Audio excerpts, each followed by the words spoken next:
Sekitar 5,3 juta tahun yang lalu, sebuah peristiwa penting membentuk kembali wilayah Mediterania.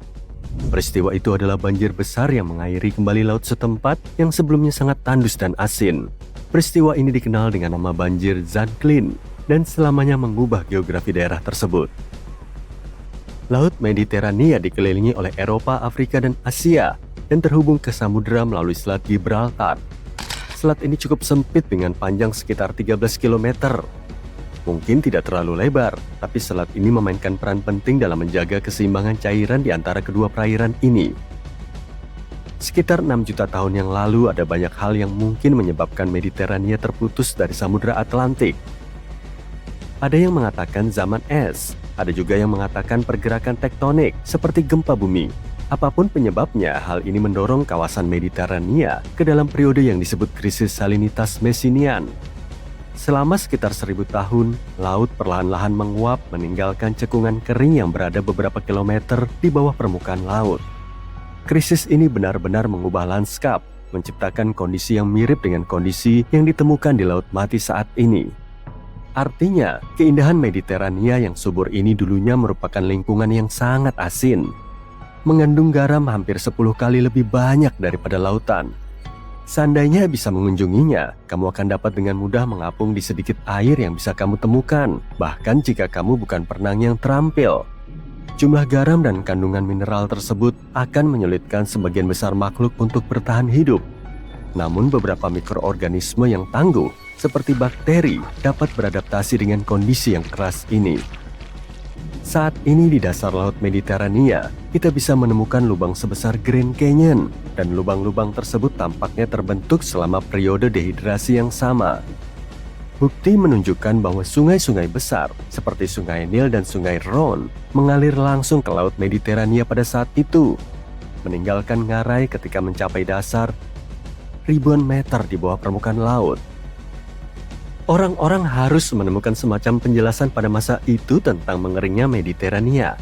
Jadi mereka menciptakan mitos dan legenda. Salah satu kisah tersebut diceritakan oleh orang-orang Iberia Selatan di Spanyol dan Portugal modern. Kisah ini juga diceritakan oleh seorang penulis Romawi terkenal bernama Pliny the Elder. Menurut legenda ini, Mediterania dulunya terputus dari lautan hingga pahlawan Hercules dengan pedangnya yang perkasa mengukir sebuah jalan. Dia melakukannya di antara lokasi fiksi di Afrika modern dan batu karang Gibraltar. Hal ini memungkinkan air laut mengalir masuk, mengubah Mediterania menjadi seperti yang kita kenal sekarang. Beberapa fosil juga tampaknya memastikan banjir yang luar biasa besar. Sisa-sisa organisme laut ditemukan di lapisan-lapisan yang berada di atas permukaan laut saat ini. Ini berarti daerah tersebut pernah terendam air. Fosil-fosil ini termasuk dalam jenis moluska, ikan, dan mamalia laut. Berkat teknik modern, kita sekarang memiliki setidaknya perkiraan waktu terjadinya banjir Zanclean. Para ilmuwan menggunakan simulasi komputer untuk merekonstruksi peristiwa tersebut, memberikan bukti lebih lanjut bahwa itu nyata. Apa yang juga mereka temukan adalah bahwa ada kemungkinan Mediterania akan berubah sekali lagi. Selat Gibraltar bisa saja menutup, kemungkinan besar karena pergerakan di bawah tanah.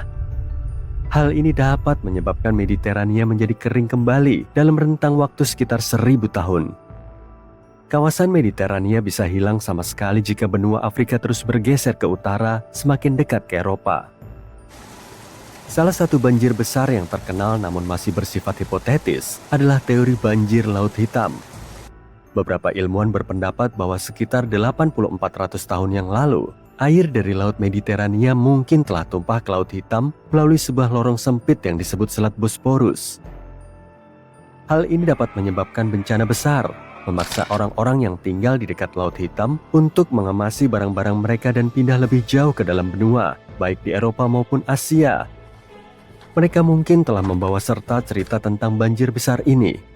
Para ahli yang mengemukakan ide ini juga menyarankan bahwa orang-orang yang bermigrasi ini mungkin telah membawa cara-cara baru untuk bertani. Namun tidak semua orang dari komunitas ilmiah yakin akan hal ini. Beberapa orang berpendapat bahwa meskipun mungkin saja ada banjir, kemungkinan besar banjir itu terjadi lebih awal dan jauh lebih kecil. Mereka tidak berpikir bahwa banjir ini bisa menyebabkan misalnya kisah Bahtera Nuh. Dalam legenda ini, seorang nabi diperingatkan oleh Tuhan bahwa banjir raksasa akan datang. Dia kemudian mengumpulkan beberapa pasang hewan dan memasukkan semuanya ke dalam sebuah bahtera untuk memastikan bahwa spesies-spesies tersebut akan selamat dari banjir yang dahsyat. Ada juga kekhawatiran di antara para ahli bahwa terlalu banyak membahas banjir yang nyata dan kisah-kisah kuno dapat mengaburkan batas antara sains dan fiksi. Mungkin ada alasan lain kenapa kisah-kisah banjir ini begitu sering ditemukan di berbagai budaya di seluruh dunia. Salah satu alasannya adalah bahwa banjir sangat merusak bagi para petani purba, sehingga mereka menciptakan mitos tentang banjir yang menandakan akhir dunia. Gagasan lainnya adalah bahwa orang-orang menemukan fosil makhluk laut purba di tempat-tempat yang tidak biasa, yang membuat mereka percaya bahwa di masa lalu pernah terjadi banjir besar. Solusi untuk banjir di masa depan mungkin adalah kota terapung. Ketika permukaan air laut terus meningkat, kota-kota pesisir seperti Amsterdam, New Orleans, dan Venesia mungkin akan tenggelam. Jadi infrastruktur terapung mungkin merupakan solusi yang tepat, dengan bangunan yang dapat naik seiring dengan naiknya permukaan air, sehingga dapat bertahan dari cuaca ekstrim. Negara-negara seperti Belanda yang memiliki sejarah dalam mengelola risiko air mempelopori kreasi terapung ini. Dengan semakin sempitnya lahan di kota-kota, kita mungkin akan terpaksa pindah ke air. Dengan tinggal di atas air, kita bisa mengurangi kepadatan dan menciptakan cara yang lebih menarik untuk memenuhi kebutuhan hidup, seperti taman terapung. Rumah-rumah ini juga hadir dengan alternatif yang bagus untuk kebutuhan energi kita melalui sistem yang menggunakan tenaga surya dan angin. Belum lagi rumah-rumah ini mungkin akan menjadi lebih murah dalam jangka panjang. Salah satu kota terapung seperti itu mungkin akan segera muncul di Maldives. Tujuannya adalah untuk menampung hingga 20.000 orang dan akan memiliki tempat tinggal dan makan, serta toko-toko dan sekolah. Didesain agar terlihat seperti karang, wilayah ini akan memiliki kanal-kanal yang ditempatkan di antara sekitar 5.000 lahan terapung. Kota ini akan dibangun dengan menggunakan unit-unit modular yang disatukan di sebuah lokasi konstruksi di dekatnya. Setelah selesai, unit-unit tersebut akan ditarik ke kota terapung. Langkah selanjutnya adalah mengencangkannya ke lambung beton bawah air yang besar, yang disekrupkan dengan kuat ke dasar laut di atas beberapa tiang baja. Semua bagian konstruksi ini memungkinkan unit modular dengan mudah bergerak secara alami mengikuti laut. Bahkan bagi mereka yang takut mabuk laut, ada solusinya. Itulah gunanya terumbu karang di dekatnya. Terumbu karang itu akan mengelilingi kota menjadi pemecah ombak alami. Tepian karang buatan manusia juga akan ditempatkan di bawah kota yang juga akan membantu karang tumbuh secara alami. Tujuan jangka panjangnya adalah untuk membuat kota ini mandiri. Kota ini akan memiliki listrik yang sebagian besar berasal dari tenaga surya. Sampah akan diolah di dekatnya dan digunakan kembali sebagai pupuk tanaman. Alih-alih menggunakan AC, metode ini memompa air dingin dari laut dalam untuk mendinginkan daerah tersebut sehingga menghemat energi. Bumi bukan satu-satunya planet yang pernah mengalami banjir besar. Di masa lampau, Mars tampaknya juga pernah mengalaminya, dan banjir memainkan peran penting dalam membentuk permukaannya. Penelitian terbaru mengungkap bahwa miliaran tahun lalu, Mars mengalami banjir besar yang mengakibatkan terbentuknya lembah dan ngarai. Penyebab banjir ini adalah curah hujan yang tinggi yang mengubah bentang alam Mars dalam sekejap, bahkan terkadang hanya dalam hitungan hari atau minggu. Tidak seperti bumi, di mana sungai-sungai terbentuk secara perlahan, Mars mengalami perubahan yang sangat cepat akibat banjir ini, khususnya sekitar 4 miliar tahun lalu. Kita sudah mengetahui sejak lama kalau di Mars pernah terjadi banjir, tapi penelitian ini benar-benar menunjukkan luasnya. Sekarang kita tahu bahwa banjir di Mars lebih luas dan sering terjadi daripada yang diperkirakan sebelumnya.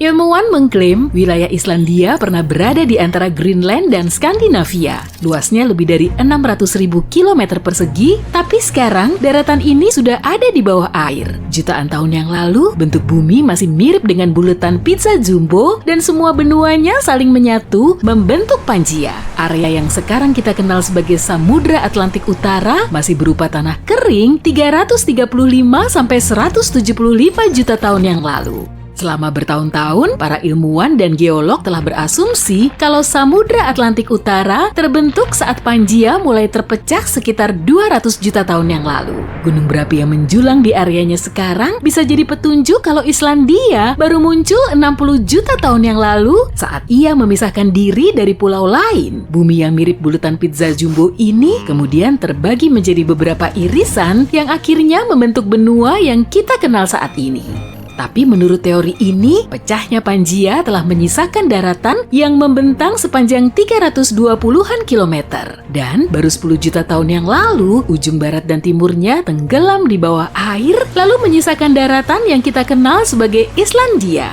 Saat bergeser, lempeng tektonik saling bergesekan dan akhirnya menghasilkan bentuk lanskap yang kita tahu sampai sekarang. Semua proses ini bisa terjadi karena ada mantel bumi. Teori revolusioner terbaru mengusulkan gagasan yang berseberangan dengan catatan sejarah dan ilmu yang telah lama dipelajari. Para ilmuwan sempat nggak habis pikir dan mulai melontarkan banyak skeptisisme dan kritik. Tapi dengan menganalisa kerak bumi dan dasar laut di bawah Islandia, mereka berasumsi kalau gagasan ini bisa dinalar. Kerak di bawah Islandia ternyata jauh lebih tebal dari wilayah lain pada umumnya. Kerak samudra terbentuk dari batuan cair unik yang jauh lebih padat dari kerak benua. Lapisan bumi paling tipis berada di keraknya dan di situ berlangsung kehidupan. Peran kerak bumi ini sangat penting karena bisa dipakai untuk nyimpen air, tempat untuk numbuhin tanaman pangan, ngumpulin sumber daya alam, dan menghirup oksigen. Kerak ini terbenam di dasar laut tapi berada tepat di atas mantel bumi. Kerak bumi juga terus mengganti lapisannya setelah diproses di dalam mantel lalu kembali ke permukaan lagi. Makanya ketebalan kerak samudra sekitar 40 km sedangkan kerak lain cuma sekitar 8 km.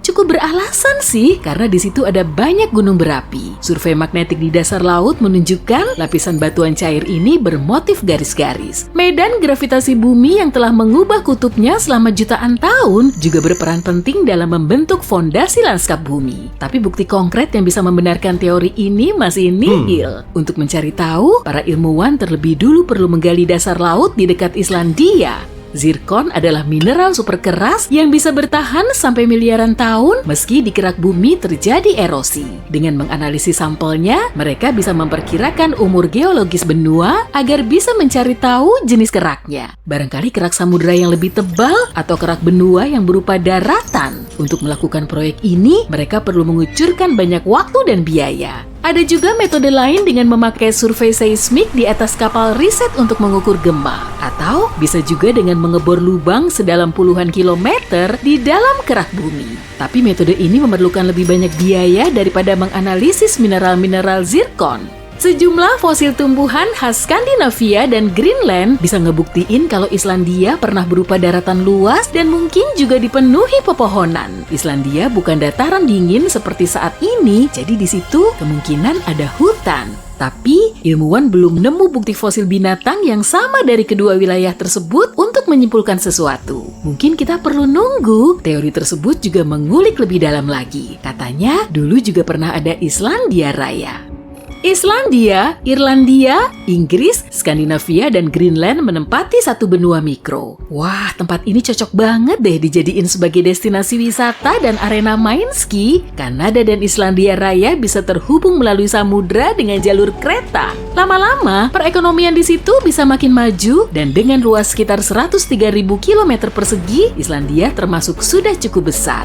Dan seandainya Islandia Raya ada di zaman now, rupa benua Eropa akan sangat berlainan. Sejumlah teori lain yang berseliweran juga ngebahas soal benua mikro yang mungkin ada di seluruh dunia.